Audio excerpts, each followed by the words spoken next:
Hello, you lovely degenerates, and welcome to the 22nd episode of Season 2 of Monster Mates. Yes, welcome. Spencer, please choose a number between 1 and 131. 31. 31! Okay, and some people had mentioned this in the answers to the Q&A. Mimic girls. Oh, yeah, sure enough. Yeah. It's about damn time. This is cute. Now, are we talking about mimics? Can mimics be anything? Mimics, by definition, I believe so. Maybe. Ah, she's cute. She it's is. It's like a loot box, but you get a little anime girl. Man, if there were sex loot boxes in the world, Sex loot boxes? yeah, you pay X amount and you can get a random girl to have sex with. And I bet that's already a thing in Japan. Probably. We gotta make it a thing in the West, Trevor. We have to do it. We already have to do the love hotels Surprise thing. mechanics. We already have to do the love hotels thing because there's no such thing as love hotels in America. You're right. And I hate it. I know we need to make them. Anyways. Mimics are monster girls that disguise themselves as treasure chests, waiting to. Oh wait, we gotta. I was literally just about to say. Sorry. I got so into it. What's your initial rating?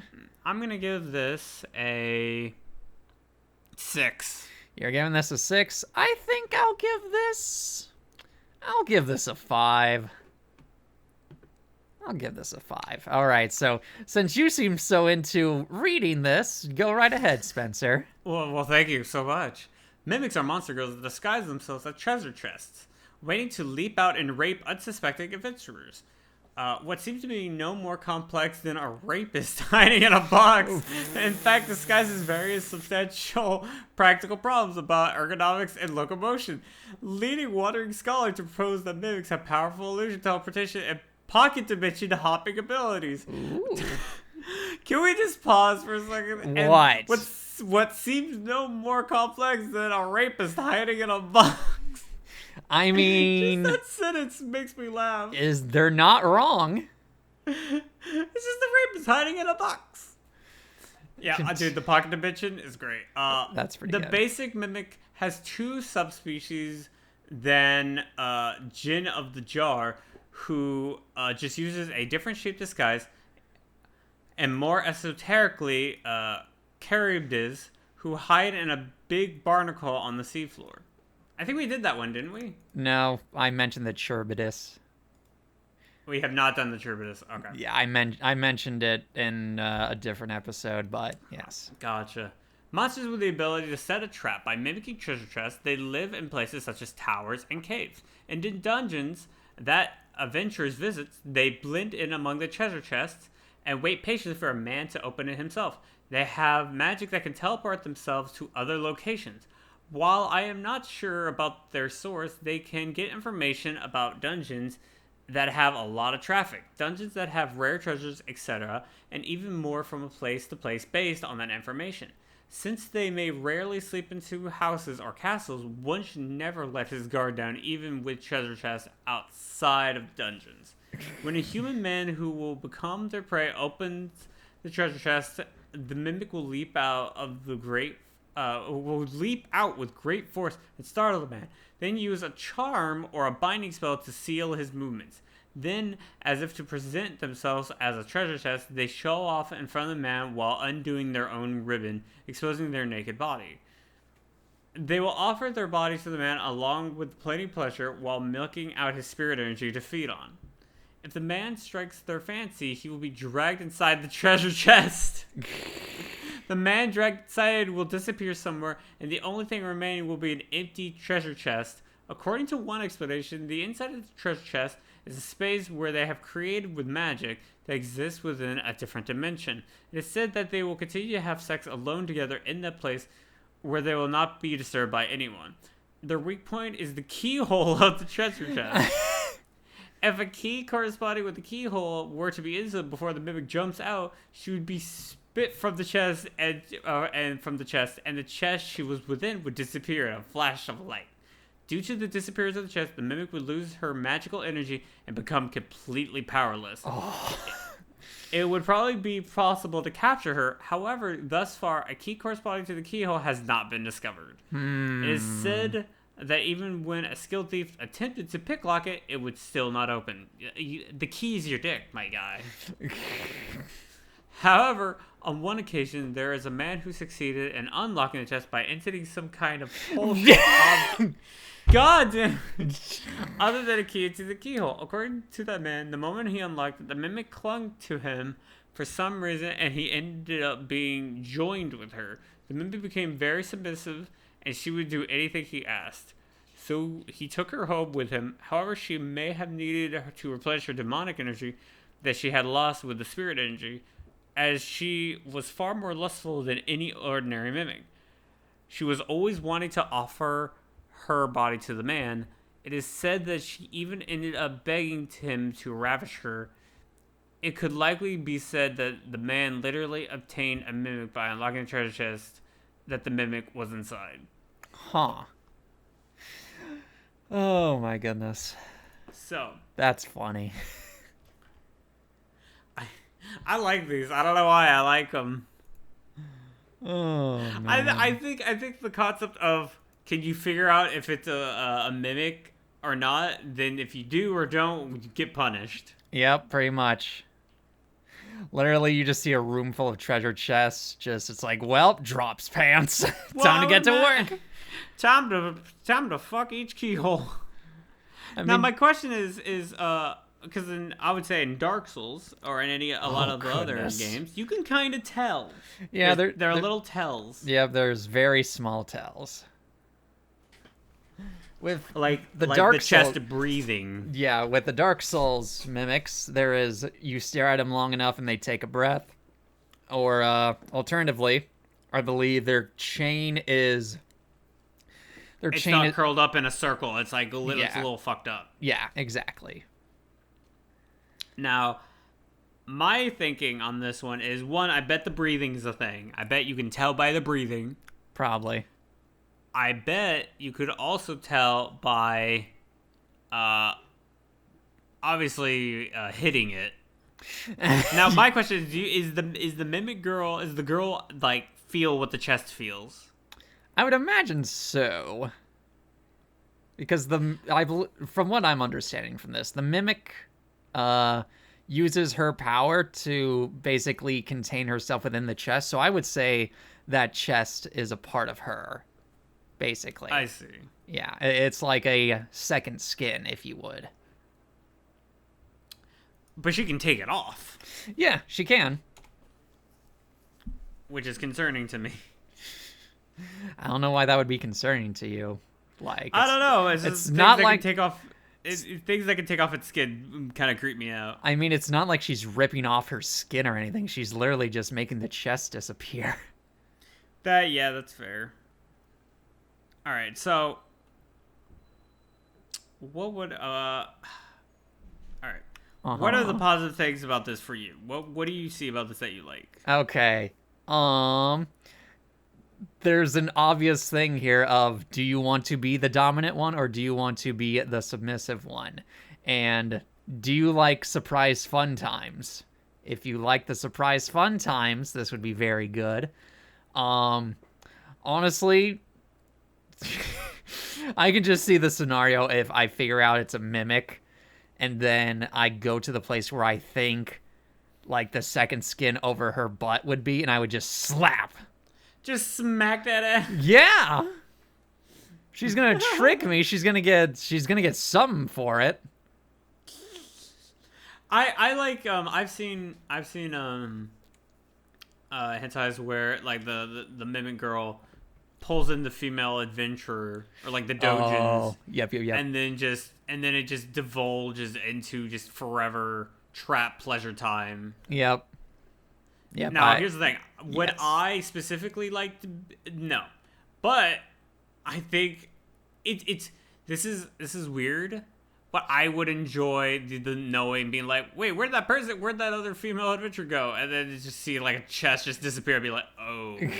That, or just a few minutes later, she gets spat out and she's just absolutely ruined. Naked, covered in some sort of mysterious liquid. Yeah, as the chest just disappears into another room, it's like, well, you found the treasure. Yep. I guess you found your own treasure, huh? My goal is I'm suspicious of any chest, no matter what game, because I've played we play all the Dark Souls games, and I'm suspicious of almost every chest I open because of those games. Mm-hmm. So if I saw breathing, if I saw a misformed shape on the chest, or if I saw just anything, I'd be like, smack the chest first. Yep. Where are you gonna smack it though? Are you just gonna bop it on the head or what? I mean, you could bop it on the head, or you could, what your idea is, smack the ass. Yeah. Just go, gonna, what's it? I'm gonna crack that wood. The palm of my hand. You get splinters, my guy. Not if the wood's refined enough. Fair. Take that as you would for how that would relate to the mimics. Refined ass. Yeah, toned, my man, toned. I like that she's all covered. So we'll get into the design, but she's like all covered in ribbons. Yeah, and she has the transparent, like, what's the... like the genie, transparent, like, gypsy kind of thing. Dancer of the Seven Veils sort of appearance. Which and is she's cool. really cute. Like, the appearance of them is really cute. I like them. Mm-hmm. So, like, they can either... Like the thing said, you have a 50-50 shot of whether or not she drags you in, and then you're just in a pocket dimension of pleasure. Yep. Or... she just rapes you using binding magic, and then she goes away. Yep. Alternatively, drop your pants and hope that it's a mimic chest. Otherwise, that's going to hurt. I imagine, like, just sticking your dick into, like, the keyhole is like sticking your dick into a glory hole for her. Here's the thing. She just gets a mouthful of it immediately. Exactly. That's what I was thinking. I was kind of thinking that it would just be, again, with the second skin thing, I just think the keyhole would be directly her mouth. It wouldn't even lead to her mouth. It would just be like, you're thinking you're going to be hitting like bronze or gold or whatever, but no, it's just all warm and like wet inside. It's like, oh, I was right. Big treasure chest monsters, they're likely to wrap their legs around their man and continuously join with him to keep the precious treasure inside of themselves. Aww. Like they're I look at them, I'm like, imagine if say you capture one, right? Yeah. Like this is one, if you're into the whole getting captured rape fantasy, this is like primo for you guys. Yeah. This is primo for guys and girls both, honestly. Mm-hmm. But my personal thing is having to figure it out and then kicking them out of the chest as they just become submissive, blibbering idiots. Just like, well, what do I do now? I'm like, you're mine now. Treasure. You're my treasure now. And just pick her up. I've solved your riddle. You are mine to do as I please with and to tease as much as I want. Riddle. I have solved your riddle. Now get in the position. Assume the position. Get on your knees. No, get on my dick, and I walk out with her while she's on me. That's like a weird fetish pleasure of mine, where they just get on your dick and then they just don't leave, and you just walk around and do stuff. Yeah, that's a high tier fetish as well. Yeah, I mean, with those ribbons, it'd be easier. It'd be easy to hold her up. Built-in bondage for her. Yeah, exactly. Literally. But I would also have a lot of fun just denying her for a while until she is literally on her hands and knees begging, and then do what I want with her. I would have fun doing that from time to time. Sadistic there, my guy. That should be obvious from all the other episodes we've done. I have a sadistic side, and I also have a masochistic side. I know. All right, so if I had to Okay, oh, really quick, before we even give a rating or anything, Yeah. we've talked about, like, so this is Mimic is specifically to a chest, right? Uh-huh. I've seen Mimics be other things. I've seen a Mimic ladder. Yes, and there is, in, I believe, 5E, there is the infamous Mimic Wall. Yeah, the Mimic wall. Imagine just walking close up to a wall and the wall just eats you and it just pleasures you from the inside of the wall. Yep. And there's so many different possibilities for this that I feel like you can just have a number of different fantasies with it. You could even make a game out of it with her. Oh, absolutely! just like... It's like it's the ultimate prop hunt. Yeah, it really is. It's like, literally, I am one of these objects, and if you find out where I am, you get to have sex with me. But Dude, if you don't, I get to take you to my pocket dimension. Dude, that sounds fun. That sounds like a great time. Oh. I'm liking this. You horny enough? Come and find me. Come and find me. You Oh, can't. You'll never goodness. find me. That's okay. That's good. That's good. I'm a fan of this. I'm gonna Yeah. Okay. I'm gonna give my rating. I'm gonna give this like an 8. I'm liking this a lot. I originally gave this a 5. I'm gonna give this a 7. Just sounds like fun. The ultimate prop hunt. Yeah, the ultimate prop hunt. Plus, I can show off my sadistic side a bit as well. So hey, I'll definitely take that. Yeah, plus she teleports. Plus, like, Oh yeah, that's right. That too. she could she could hold unlimited things literally in her pocket dimension. You say, "Hey, hold on to this," and she just puts it away. It's great. I think this is really fun. I think this is a really unique Monster Girl. There's a lot of cool possibilities here, and I enjoy that. Imagine a brothel where you just like pay them money and then they go, "You don't get to choose. You have to find one." Literally, it's like there are X number of mimic girls in here. However many you find is how many you get to sleep with. And if they get you before they get, and they can get you before you get them. Oh, goodness. That'd be great. That'd be so fun. That'd be great. Like, you're going in knowing that you're like, well, if I fail, they just have their way with me. It's like a mimic escape room. Oh my goodness. Oh, Oh my the goodness. escape room's the Mimic. This is literally, this is high tech right here. This is some high quality This is- Monster Girls. This is some like 2000 IQ level plays here. Dude, Mimic Girls are top tier. I'm giving this is an 8. I love it. Yep. Yeah. I'm gonna stick with the 7, but yes, really, lots of fun possibilities here. So, audience, what would you rate a mimic girl, and what object would you like her to be when you eventually find her? I would imagine some particular audiences would like her to be a dildo. I think that would be funny in a lot of different reasons. I don't know. She has a pocket dimension. She's already has a pocket pussy. I mean, yeah, but literally her transforming into a dildo for other uses and plays. That would be fun. That would be interesting. That'd be interesting. Yes. I'm sure a lot of people would be like, turn it to a butt plug so I can walk around my day with you inside me. Yeah. It's already gonna be a thing. Yeah. But yes, yes. Be sure that, or let me Be try sure to again. check out the artist. Know whoever does this. They're gonna have a blast doing this. Oh yeah. If you enjoyed this episode, feel free to give it a like. And if you want to see more, then feel free to subscribe. And if you want updates on the show, follow us on Twitter. Thank you so much for listening. Your time means everything to us. Yes, and until then, stay tuned for the next episode. Bye.